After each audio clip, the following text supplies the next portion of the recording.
गुरु कैसा होना चाहिए? आइए वेद में, वेद कहता है परीक्ष लोकान कर्मचितान ब्राह्मणो निर्वेद मायान नास्ति कृता कृतेन तद विज्ञानार्थम स गुरुमेवाभिगच्छेत समित पाणि श्रोत्रियम ब्रह्मनिष्ठम। डिटेल का समय नहीं, संक्षेप में समझते जाइए। तो वेद कह रहा है कि जो वास्तविक संत है, प्रैक्टिकल मैन, स्पिरिचुअल, आपका स्पिरिचुअल मास्टर, वो कैसा होना चाहिए? श्रोत्रिय ब्रह्मनिष्ठम, जिसको शास्त्रों का भी सम्यक ज्ञान हो, संपूर्ण ज्ञान शास्त्र का, और केवल ज्ञान ही नहीं, उस सम्यक ज्ञान के सार को जीव के अंतःकरण में प्रविष्ट करा दे। ये क्वालिटी भी हो, वो है श्रोत्रिय। और ब्रह्मनिष्ठ माने ऐसा व्यक्तित्व जिसने उस ब्रह्म को देखा हो, जाना हो, उसमें प्रविष्ट हुआ हो। ज्ञातुम द्रष्टुम प्रविष्टुम, गीता कह रही है।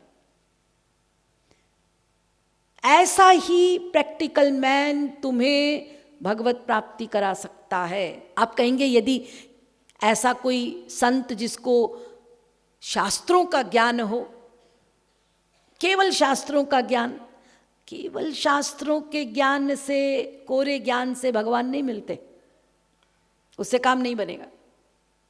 हाँ, यदि कोई आपको ऐसा भजनानंदी मिल जाए, भक्त है,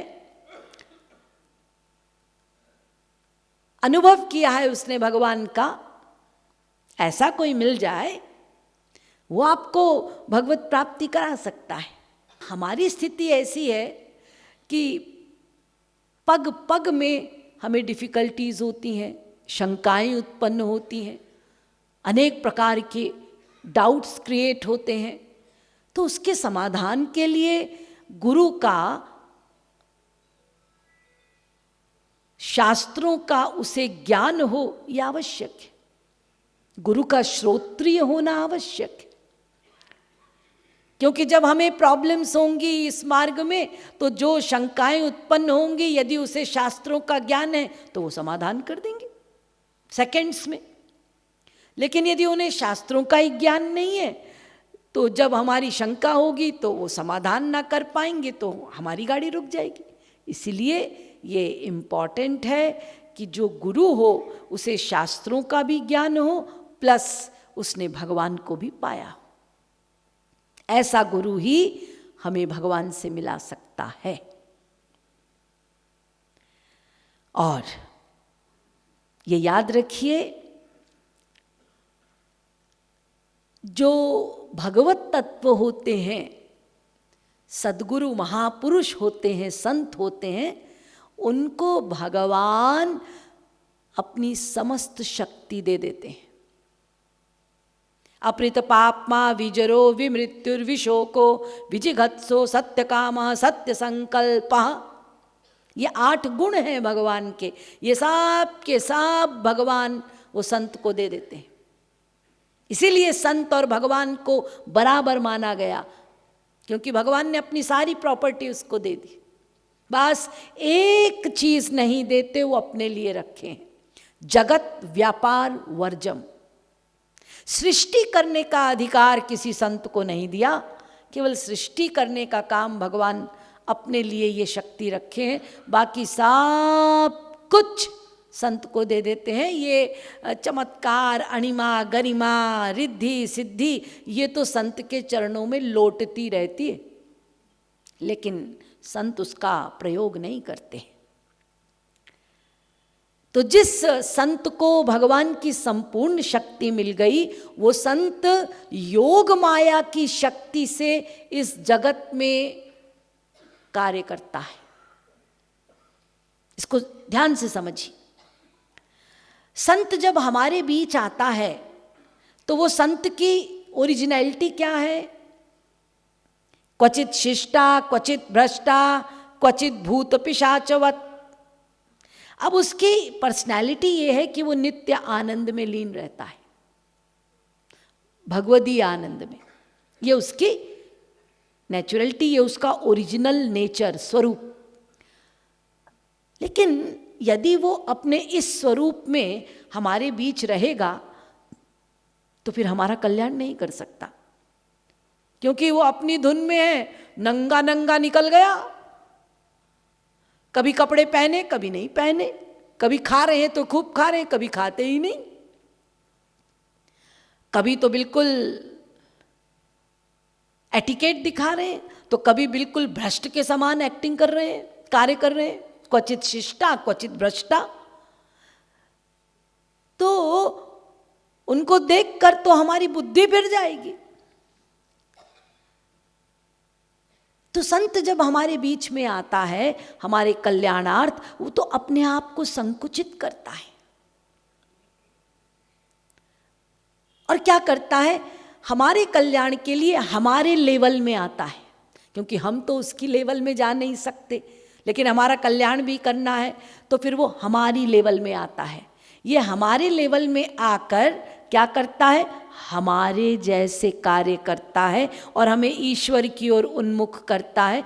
हमारे जैसा नेचर नहीं बनाएगा तो हम जैसों को ईश्वर की ओर लगा नहीं सकता, इसलिए उसको हमारे लेवल में आना पड़ता है। तो जो नित्य आनंदमय है वो हमारे लेवल में कैसे आता है? योग माया की शक्ति से। ये योग माया की शक्ति भगवान की अपनी पर्सनल पावर है जो भगवान संत को देते हैं। योग माया का मतलब होता है अपने पर्सनैलिटी में नित्य योग बने रहना और फिर माया के कार्य संपादित करना, यानी हमेशा आनंद में योग बना रहेगा, भगवान से मन निरंतर बंधा रहेगा, लगा रहेगा, उसमें निमज्जित रहेगा, फिर भी हमारे बीच वो हमारे जैसा काम करेंगे। ये योग माया की शक्ति से होता है।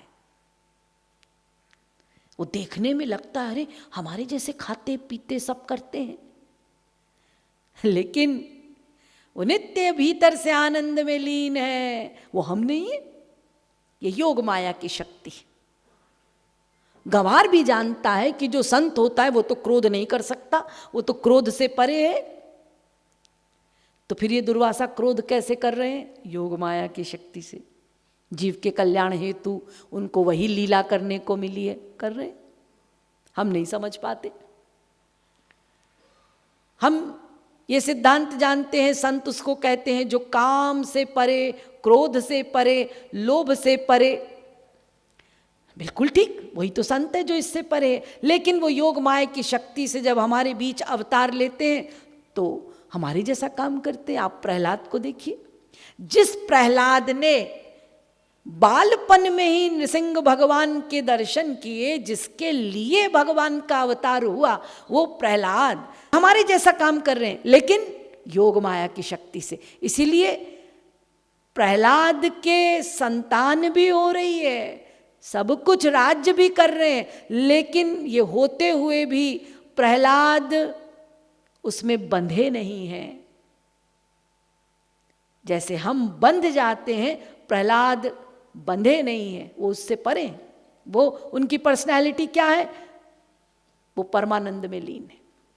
तो आप कहेंगे हम कैसे पहचानेंगे? फिर हमारे बीच में आएंगे संत, हम तो उनको यदि कुछ ऐसा कार्य करते हुए देख लिए तो हम तो सोचेंगे योग माया की शक्ति से कर रहे हैं। तो ऐसे तो हम किसी ढोंगी के चक्कर में भी पड़ सकते हैं। और जो वास्तव में संत हैं उसको पहचानने में चूक जाए? नहीं नहीं नहीं, घबराइए नहीं। हमारे शास्त्र संत को पहचानने में सावधानियां बतलाते हैं, एवं हमारे शास्त्र संत का लक्षण भी बताते हैं। शास्त्र अनुसार जो जो बातें हैं संत के लिए, वास्तविक संत के लिए, उसको आप अपने मस्तिष्क में बिठा लीजिए और फिर वो सारी बातों को लेकर फिर आप किसी संत को पहचानिए। यदि ये सारी बातें उसमें हैं तो बस फिर पकड़ लीजिए, और यदि वो बातें नहीं मिलती, बिल्कुल नहीं। पानी पियो छान के, गुरु करो जान के।